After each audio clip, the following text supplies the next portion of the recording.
Russell Jeung is chair and professor of Asian American Studies at San Francisco State University. A sociologist who examines race and religion, he is the author of Family Sacrifices, The Worldviews and Ethics of Chinese Americans, Oxford Press 2019, and Mountain Movers, Student Activism and the Emergence of Asian American Studies, UCLA Center 2019. His spiritual memoir, At Home in Exile, Zondervan 2016, details his community organizing and urban ministry with refugees from Cambodia and Burma. Please welcome Russell. Thanks, David. I'd also like to thank the organizers of this conference, Isaac and Bonnie and Enoch and David. They've done a really good job, and they've been really terrific hosts, and I really appreciate all the work. And I appreciate David's comments about the aim of this conference is the intersection of Asian American studies, which is what I do. I am from San Francisco State. We're celebrating the 50th anniversary of the founding of Asian American Studies as a field. At State, students went on a 5-month strike, and that sort of ended. And so it's fun to be at a site where Asian American Studies is wrestling with theology with ordinary Asian American Christians. And so I like to claim myself as an ordinary Asian American Christian. And so I feel like I'm really at where I should be today, and to learn from you guys and to have good conversations. So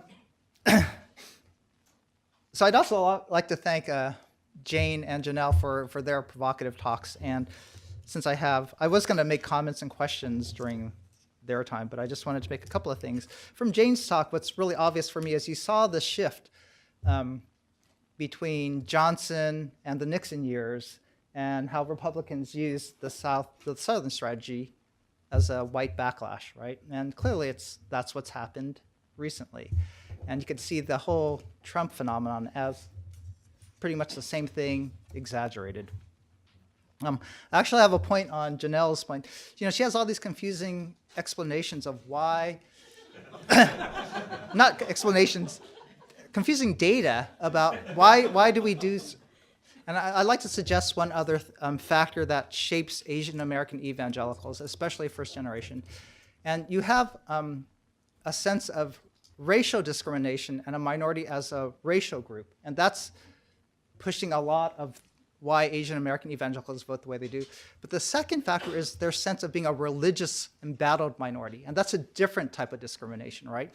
And so those who feel like not only are they a racial minority, but they're a religious minority, and that we as Christians are facing a threat from Muslims and from non-Christian hordes, that would sort of drive their conservative perspective. So I recommend that dual minoritization and that sense.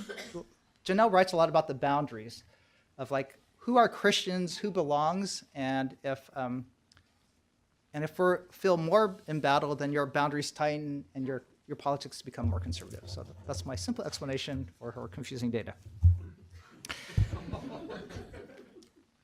Okay, so what I'm going to talk about today is this conference has 3 aims. One is to sort of reflect on and to understand the dynamics of Asian American political participation and sort of address some misconceptions. So I'll do that for the first 10 minutes. The second thing is to look at, well, what are the cultural resources that Asian American Christians have and to reflect upon them. So I'll do that for the second 10 minutes. And the third thing is to have to do Asian American theology, AAT as David calls it, and I'm going to try to do that from my own lived perspective as an ordinary Asian American Christian. And my main point is if you're going to do Asian American theology, you need to have food. And I saw someone up with snacks over there, and that's the first thing. Besides conversations, you need food. So, okay. All right, so you look at this headline, Asian Americans, a sleeping giant. This was a New York Times article about Asian American political voter turnout. And the article talked about how Asian Americans have such a low turnout, 27% at midterm elections. And it also talks about, well, as a sleeping giant, they have the possibility of being a major swing vote and being able to really affect elections, but they just have to be awakened, right? They've been saying that about Asian Americans for the last 4 decades. It's the metaphor that they've always used. We're sleeping, And for me, but we're a giant. So there's three problems with this metaphor. First, I think it raises up Orientalist stereotypes about, well, we're a giant, we're a yellow peril, right? And that if you awaken us, then we could either be scary or we could be used. Another problem with that is that we're sleeping. And to assume that Asian Americans, because they don't vote, are apolitical and apathetic is wrong. So never say Asian Americans are invisible or silent. You know, if you go to dim sum or ride on the bus, Asian Americans are loud and that they're heard. So to say that we're silent or invisible, I think that's taking a white colonized perspective. You're taking the white perspective. Yeah, we're invisible to whites, but for Asians, we're not invisible. So quit saying that, all right? So we're not sleeping. We've been active transnationally. We've been active in our communities. And we've been also, the third thing I'm going to make, why this is a misconception, is that we actually have been moving and we have been shifting as a racialized voting bloc. So here you could see the transition that in 1992, only 33% of the Asian American electorate voted for Clinton. But since, well, it's just been increasing less. So now 2/3 of Asian Americans vote Democratic. So there's a major, major shift, and it's been pretty steady, right, that we've turned blue and we're voting Democratic. And so I want to explain or ask, why has there been such a noticeable shift of Asian Americans moving to the left, moving more liberal, and including Asian American evangelicals?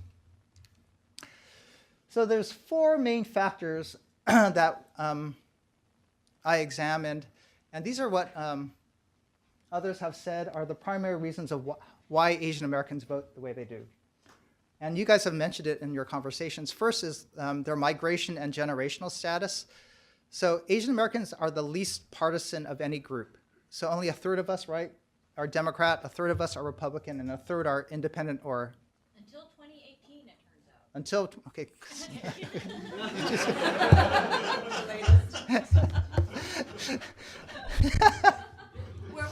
This just helps you, where we became a little bit more of a Democrat. Democrat, okay, yeah, okay, thank you. So why are we so, and our lack of partisanship makes a big difference, and that's the second point. But if you come from a country from like China where it's communist, clearly you don't want to align yourself with a political party because you are trying to avoid where you left. Again, generational status we've talked a lot about. As the second generation comes of age, they're a lot more Americanized and educated in the United States. So that's sort of clear. We all assume, oh, the first generation is old and conservative and traditional. Second generation is liberal, young, and educated. Secondly, party affiliation and partisan politics makes a major difference on how we vote and which party we align with. There are push and pull factors that are pushing us away from the Republicans. And basically, it's the Republican rhetoric of being anti-immigrant that's pushing Asian Americans away, saying the U.S. is a white nation, born as a white Christian nation. That drives away the 85% of non-evangelicals, right, of Asian Americans. So if we're saying America's a white Christian nation, then we don't belong here, right? The pull factors are that the Democratic Party is a lot more likely to call Asian American voters, to register them, and to bring them out. And now this is the thing that Janelle talks about a lot, is that race makes a big factor, especially and including Asian American evangelicals. And so race has two impacts. First, when you have that perceived discrimination that Janelle was talking about, then the party of minorities is the Democratic Party. So clearly you're gonna, if you feel like you're discriminated against and you're a minority, then you're gonna align yourself with the party that's for the minority group, the Democrats.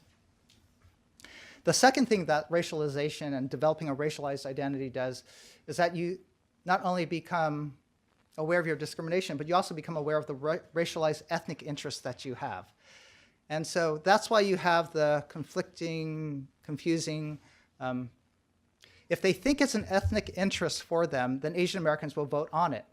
And I'm going to talk about it later, that issues regarding the family and education, regarding healthcare, and not so much climate change, but government spending, there are very ethnicized, racialized ways that Asian Americans develop their own political attitudes around those things.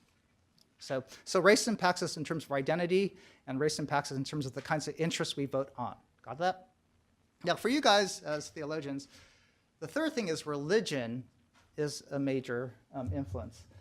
What Janelle writes about, she could talk about it, is how you see America's national identity and whether you belong to it, and whether the United States is God's chosen country. That sort of theology really shapes how people vote and affects how they think about immigration. Your context and the type of congregation that you attend. So someone asked that question, well, are they multi-ethnic churches or ethnic churches? That really makes a big difference because that becomes your filter bubble, right? What kind of messages do you hear about how we should vote? And then the third way that religion affects you is your values. Like, are you anti-abortion or are you like for social justice kind of concerns? So in those ways, those are the key variables. You guys following me? So, okay, so here are what we found. I don't know if you can see it. So this is pretty consistent with Janelle's findings because it's Janelle's data.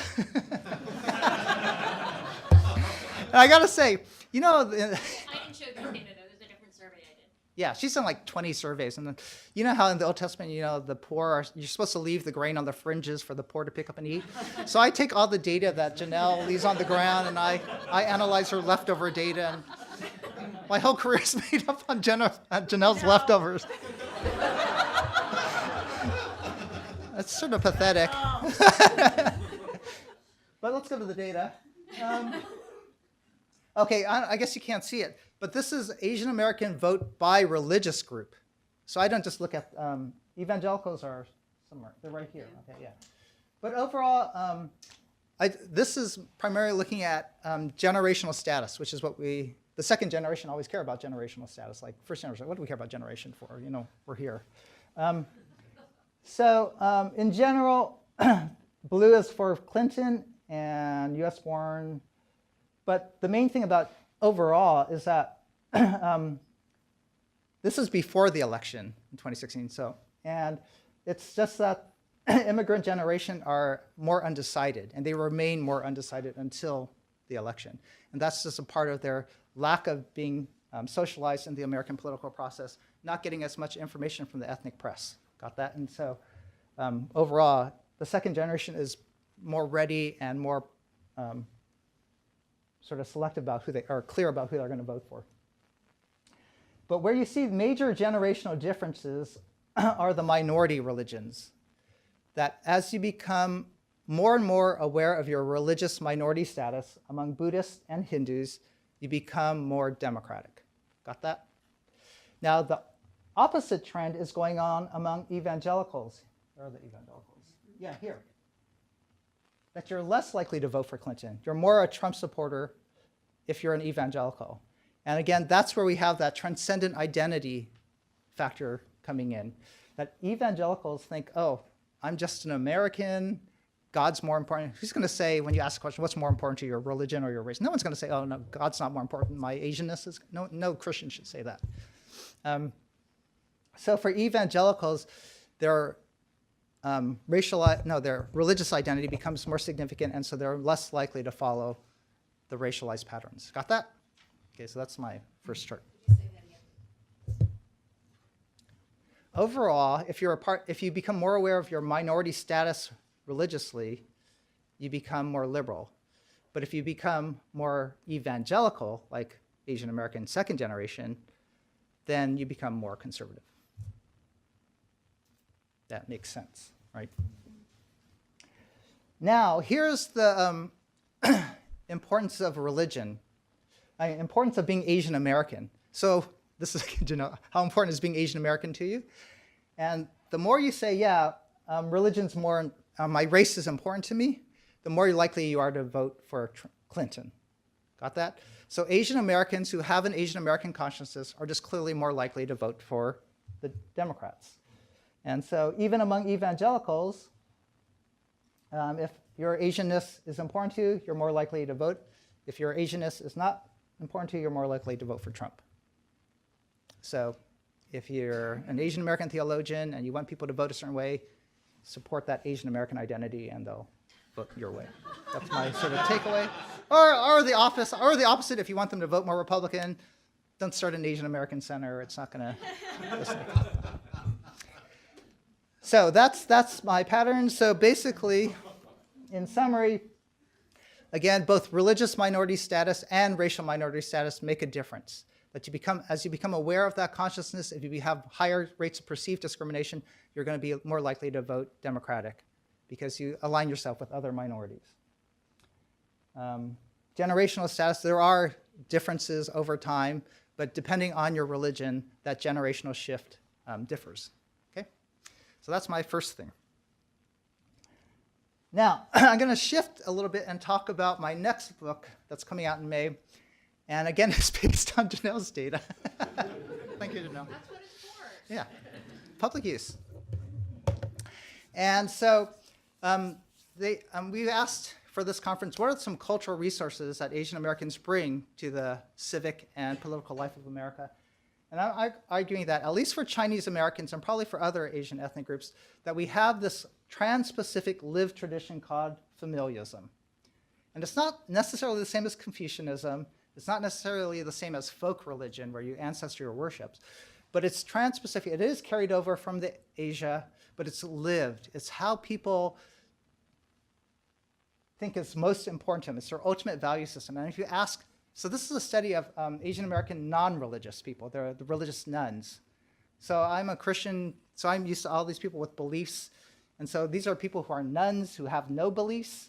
And so I'm asking them, well, if you're a nun, what do you believe, right? Not a Catholic nun in terms of N-O-N-E. N-O-N-E. That's what it means here. But it turns out it's not like the nuns have no values or beliefs. They actually do have values and beliefs, and we just have to get at them, right? And so calling them nuns is sort of a misnomer. Anyway, they do have ultimate value systems. They do have an ethical system, and they do have a core identity that shapes their self-understanding and how they relate to other people. And it's all based around the family. And you'll totally get this when I show my next slide. Family becomes a central narrative by which they describe their lives, how they understand their lives, how they understand their past, and how they understand their future. So when they talk about their past, Chinese Americans, they talk about, oh yeah, my ancestors worked so hard and gave me everything, and so I owe my life to them. They say that a lot, you know. Without them, I would not be here, right? And that's why we venerate them. That's why we light incense to them. And so they talk a lot about their ancestors' hard work, because a lot of us come through chain migration, through peasant lives and war to come here. And so they recognize the hardships. And they also understand the hardships of the migration process. So these are second generation 21 to 40-year-olds, young people. So this is your age thing. These people also understand, well, what's important to you now? And for students, you who are theology students, they say, we study hard because we want to give back to my parents' sacrifice. So we have that additional immigrant bondage of studying hard because you want to honor your parents. And then actually even getting a good career isn't necessarily for themselves. It's to pay back their parents for all their parents sacrificed for them, right? So this is a self-understanding of young Asian Americans that they say, yeah, my career and my schooling is very much enmeshed with my family and giving back. And making the most of the opportunities that my parents have given me, or else it would have been wasted. It's the whole logic of immigration. If they came here and sacrificed so much, then clearly I should give back. And then when they think about the future, it's all about providing opportunities for their kids, right? Again, it's like, I've been given so much, I want to give back as much and provide more. So you guys get that, right? So in my book, I talked about all the ways familialism gets inculcated and socialized through rituals. And so we have formal rituals like from cradle to grave, like you have a tea party. No, what do you have when you're a baby? You have a red egg party, right? Where you have a dole, and then it goes up, and then you have your tea ceremony and a wedding, and then you do these things when you die, right? So you have formal rituals that reinforce family. But there's a lot of informal rituals that Chinese Americans have that reinforce family today. And so a lot of people talked about going on family vacations, right? And the cruises. And so my family took a cruise from the East Coast, and when we went on, there were all these like Chinese and South Asian families, and they had like 30 people to a family, and they're all eating at the Asian breakfast buffet together. And that's, but those things are really meaningful. Those are the central experience. This is what makes life worth living for them, right? Is being able to eat and eat with your family. And so that kind of ritual, a lot of people talked about, family reunions, or going to Chinese school, or having rotating potlucks to reinforce that sense of shame and education and family. And then finally, we also talk about, we call them table manners. There's little micro gestures that you do, like pouring tea for your elders. Rotating food, you always serve your elders first. When you get in the car, who sits in the front, right? There's all these little ways where we reinforce the family that, when you think about it, totally reinforces the value that family is the most important thing. So, you got that. Does it make sense to you, right? Now, Janelle's data reinforces it. When you ask Chinese Americans, what are your top goals in life? And these are young people. Being a good parent is their top goal. And for second generation, it's an even higher goal than the first generation. 96% say being a parent is their top goal in life. When I was in my 20s, I didn't think about being a parent, but these guys are, and this is their top goal. So it's sort of really interesting, right? And like, you would think, getting a high-paying job would be a really big thing, but no, it's having a family and being a parent is the top goal. Striking, isn't it?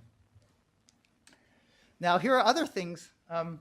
It's how important should your parents have a role in your career choice?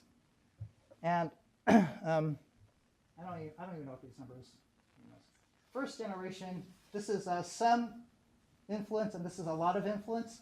So for the first generation, 78% say parents should have a role in their careers. And that's pretty high, right? First generation, they're from Asia, it makes sense. But even for second generation, 51% say, yeah, my parents have a role in my career choice, whether I become an accountant or a nurse or a theology student. So again, that role of family is really high and significant. And then here's another thing. Should your parents have a role in your spousal choice? And then first generation, you have what, 72%. Yeah, go ahead and pick my wife, I don't care. And then, but even for second generation, 50% say that their parents should have a role. Again, these just sort of reveal how important family is to them. Familialism then is a cultural resource for political mobilization. And so Jane showed the photo of why Chinese American churches and Korean American churches in California actually mobilized around same-sex marriage, right? There's all these issues, political issues, but the one issue that actually got the churches out is same-sex marriage. And then you think, well, that's really weird. Why would this sort of issue, mobilize them? And for me, what I noticed is that both groups, those for it and those against it, use family discourse to mobilize their people. And again, it's the logic of migration, I think. The reason why everybody immigrates is for their family. It's not necessarily for themselves, but it's for their family. And so when the idea of family gets threatened by same-sex marriage, people will come out. So that's my thinking. But whether or not that's true, we do know that people use family discourse to mobilize people, right? And then those who are for same-sex marriage, they also use family discourse to support their side. So I'm going to suggest, as a cultural resource, if we want to get Asian Americans more involved in civic engagement and more politically mobilized, you have to use notions of family to galvanize and to mobilize them. So if you want to talk about climate change, you got to think about what kind of world are we going to leave our grandchildren? And that touches people, right? If you're going to talk, that's why the affirmative action Harvard thing is such a big deal. It's like my kids' educational opportunities are being threatened, right? Black Lives Matter, they're not part of my family, but if we make Black lives part of, Black people part of our family, then they'll care. And that's how you have to sort of use that discourse, use that cultural resource to theologically think, reflect, and build upon to get people involved. Got that? Okay, so I'm going to show you one more ways at how family discourse and the Asian American political perspective is unique and can be mobilized. So this is my last book. It's my story.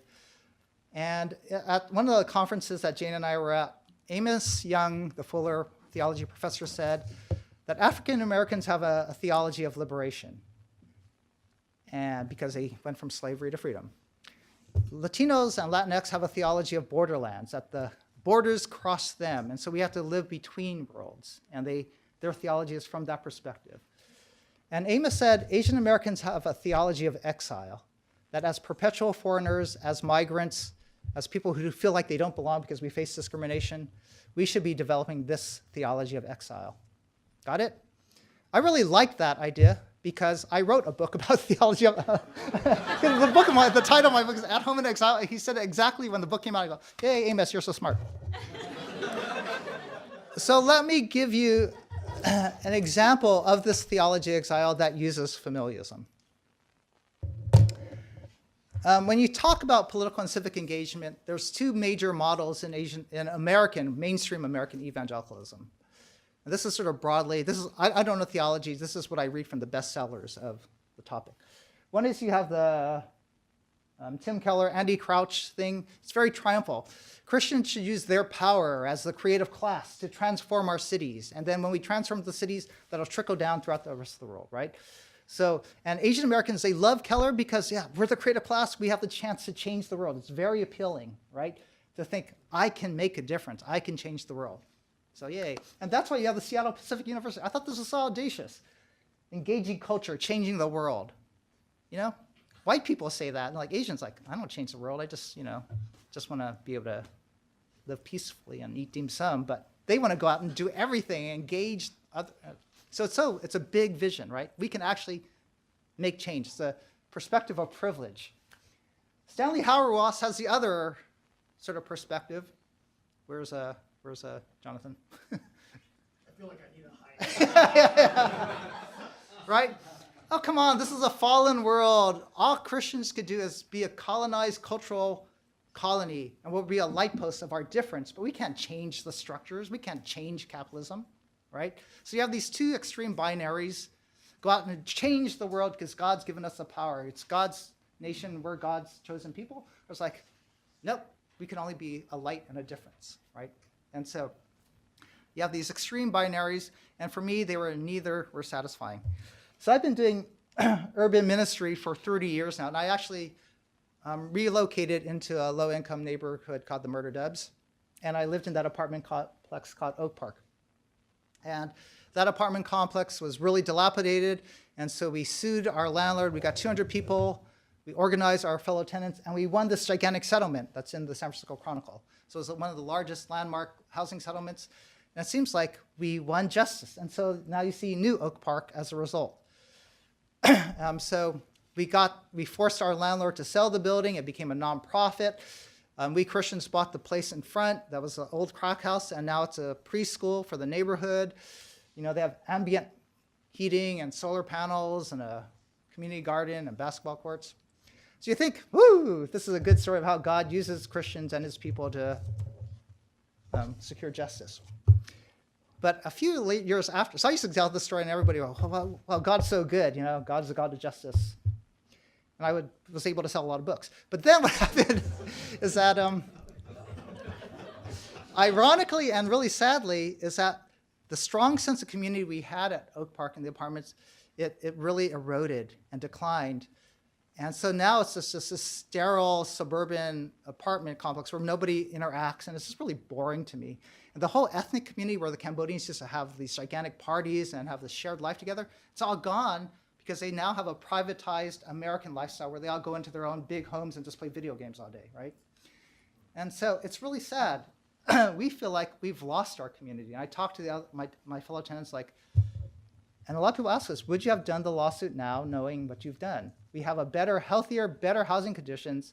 We're more stable, but we've lost our community.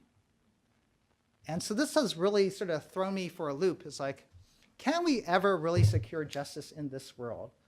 Because now that, you know, we've been there for 30 years. The neighborhood still has as much sex trafficking. Sex trafficking replaced the crack, right? We have gentrification going on, so now there's even more homelessness. It's just a really hard place to be. And it really challenges me, like, well, we as Christians, what's our role? And as an Asian American Christian, what's my role? I got how much time? 1 minute. A couple minutes. Okay, I'll just end here. So this is my story, my lessons from if Asian Americans are to develop a theology of exile. I'm turning to one of the an elder in my community. He's a refugee and a Cambodian healer named Baek Chom.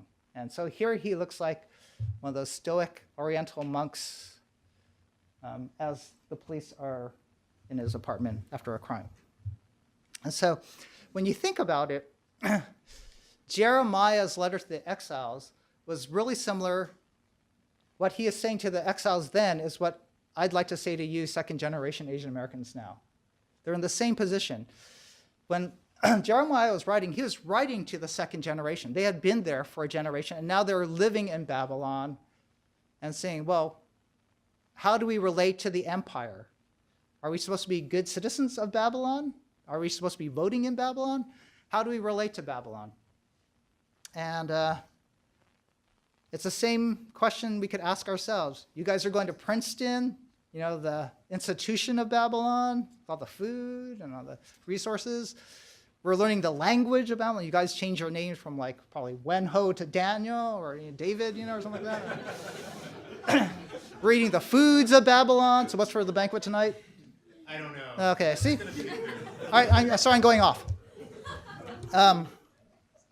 But that's the question. Are we going to assimilate into the American empire or not? How do we remain undefiled?